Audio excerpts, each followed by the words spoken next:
Hi, welcome to our presentation. We're going to talk to you all about self-care today. My name is Dana. I am a program assistant in the mental health office, and I work closely with our mental health peers and our Active Minds Club. Hi, my name is Emily. I am a clinical counseling intern here at City, and I work in the mental health office.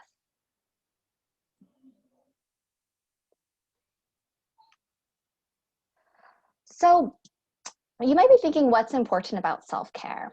Well, looking at this survey, you can see that less than half of students actually feel confident in managing their stress related to math class. When it comes to managing stress, self-care is really key in helping students increase that confidence and helping them manage the levels of stress and anxiety that they feel when it comes to a math class. So getting down to why self-care is essential. There are different levels that we need to nurture ourselves in order to feel like we are able to cope and manage the level of stress and anxiety in our lives. And these different levels include emotionally, physically, spiritually, and mentally. So taking care of yourself emotionally might look like talking to a friend or talking to a counselor, or writing in your journal. Taking care of yourself physically can be taking a shower, getting a drink of water or a snack, and getting enough sleep.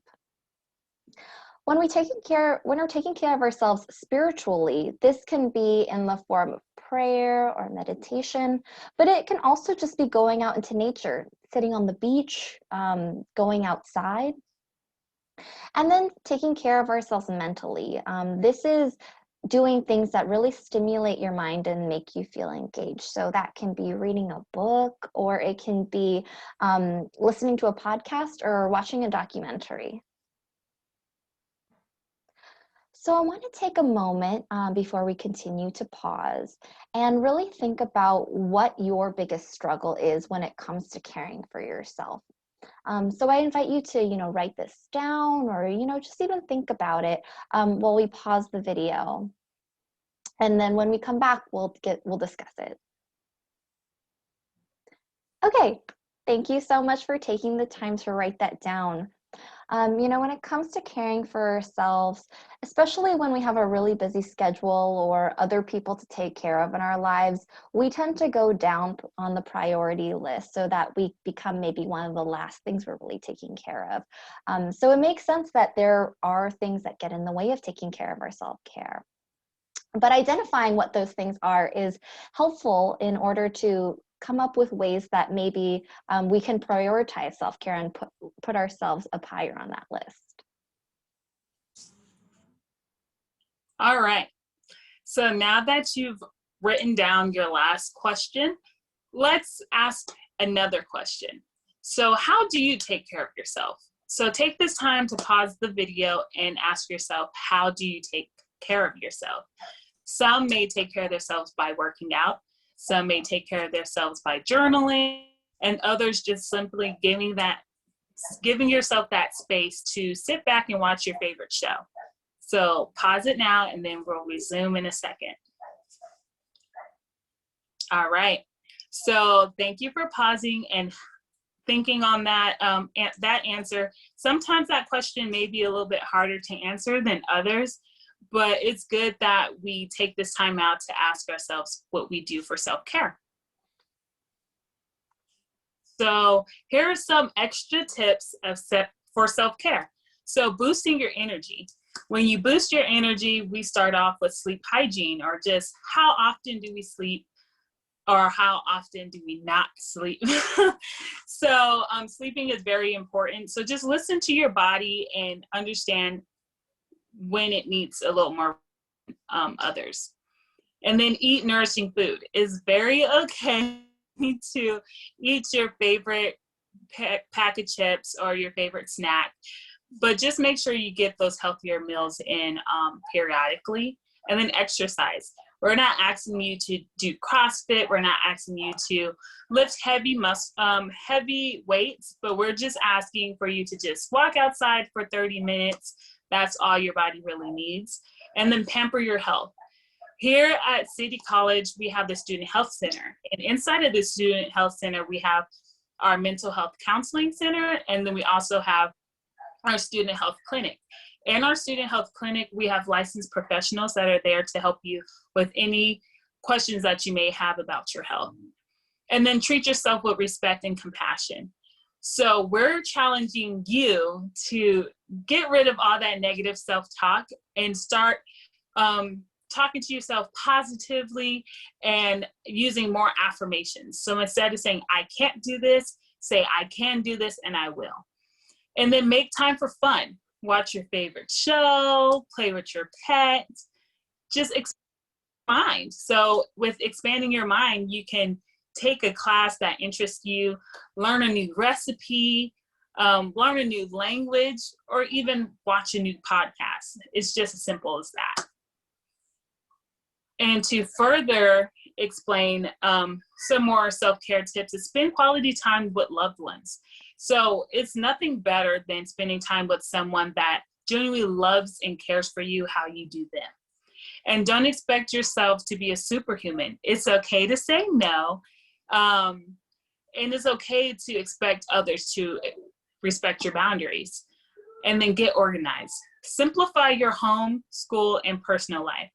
What I found most helpful for me is getting a calendar or a planner. Plan your day out ahead of time, so if it's not written down, it's not happening.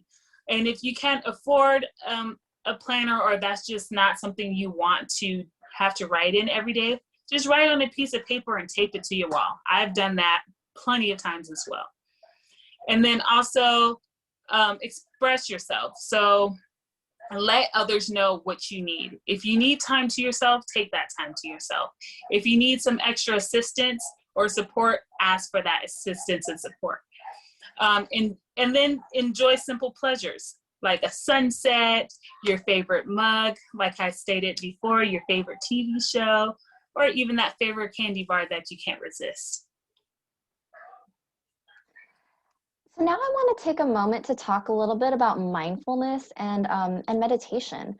You know, when we think about mindfulness and meditation, sometimes it can be a little bit confusing what they are, and I just want to take some time to talk about each of them. So mindfulness is, you know, really the ability to be present and 100% engaged with what you're doing. So that means, you know, being in the here and now. As you know, as people, we spend a lot of time either thinking about the future or thinking about the past. You know, future can be like, I'm thinking about that test that's coming up, what's all the homework that's going to be due, or thinking about the past can be, I remember that other time I took a math class, or I remember that other test that I had. So being mindful is being able to, you know, notice when you're in the present or in the past or the future, and really bringing it back to that present moment and being engaged with what you're doing right now. Meditation is a type of mindfulness practice, but it isn't about becoming, you know, an entirely different person, a Zen monk or someone like that. It's really about getting to know you and your emotions and your thoughts and what's happening for you in the experience right now. It's about learning how to gain more awareness and getting a healthy sense of perspective of your thoughts, your feelings, and just your internal experience. And it's not trying to, you know, have zero thoughts or have no feelings or to turn those off. In fact, it's to just notice when they're happening and taking the time to acknowledge that what you're feeling and what you're thinking is okay in that moment. And then that's the piece with the non-judgment. You know, we might have a tendency to notice certain thoughts or notice certain feelings and feel really bad about having them. But meditation is the practice of noticing it and, you know, being okay that they're there and trying to understand them with curiosity. So there are a lot of benefits to mindfulness and meditation. They can include enhancing your relationships, sharpening your concentration, and reducing stress and alleviating stress. You know, when we notice stress is happening, if we can be mindful and say, you know, I notice that in my body, my heart rate's up, my hands are sweaty, I'm feeling a little tight in my chest, then we can do something to help take care of ourselves and take care of our body in that moment. You know, whether it be walking away from your computer for a minute, getting a drink of water, taking a few deep breaths. The mindfulness piece helps us identify when we're feeling stressed and helps us know when we need to do something to help us. These practices can also help us achieve higher grades and can help improve sleep. All right. I mean, resource that we want to present to you all today is Headspace. So Headspace is an app that you can download onto your phone, and it has several different features. Like you can pick the voice that you want to hear during your meditations. If you want a male voice or if you want a female voice, you can choose that. It gives you different journaling options, so you can journal on the app. And if you have children, there's certain mindfulness and meditation activities that you can even do with your children. So on the next slide, we have a few screenshots of the app.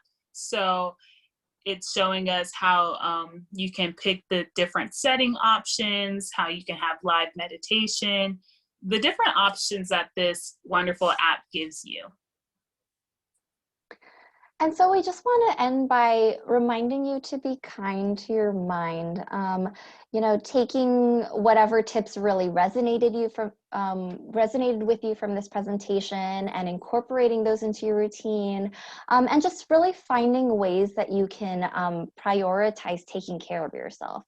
Another thing we wanted to emphasize is that it doesn't have to be this whole big thing. It doesn't have to be like, okay, I'm going to set aside an hour on, you know, Thursdays to do my self-care. It can be just taking care of yourself in the moment. You know, if you're sitting in class and you're noticing that you're feeling really stressed or really anxious, taking a moment to maybe take a few deep breaths, to stand up, maybe shake out your body a little bit. Those are all great forms of self-care that you can just do in the moment. And one tip that I wanted to leave with you is a type of breathing that you can use anywhere, at any time. It's called square breathing. So what you do is you inhale for 4 counts, you hold for 4, exhale for 4, and hold for 4.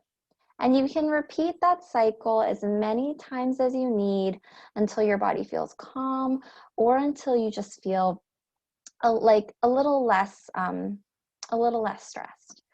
And that's something that you can use anytime. And the last thing we want to leave you with is I just want to reiterate Dana's point about the resources that are available to you as students.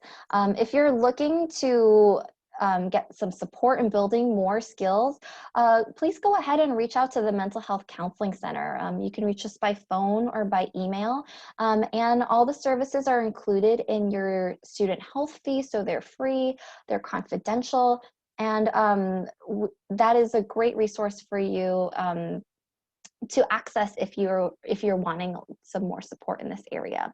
But taking care of yourself can also be taking care of your body. And so if you have questions about physical health, please also feel free to contact our Student Health Center, where we have professionals on staff who will be happy to answer all of your questions. So thank you very much for joining us today. We hope you learned something and that you can use some of these tips in your future. Thank you.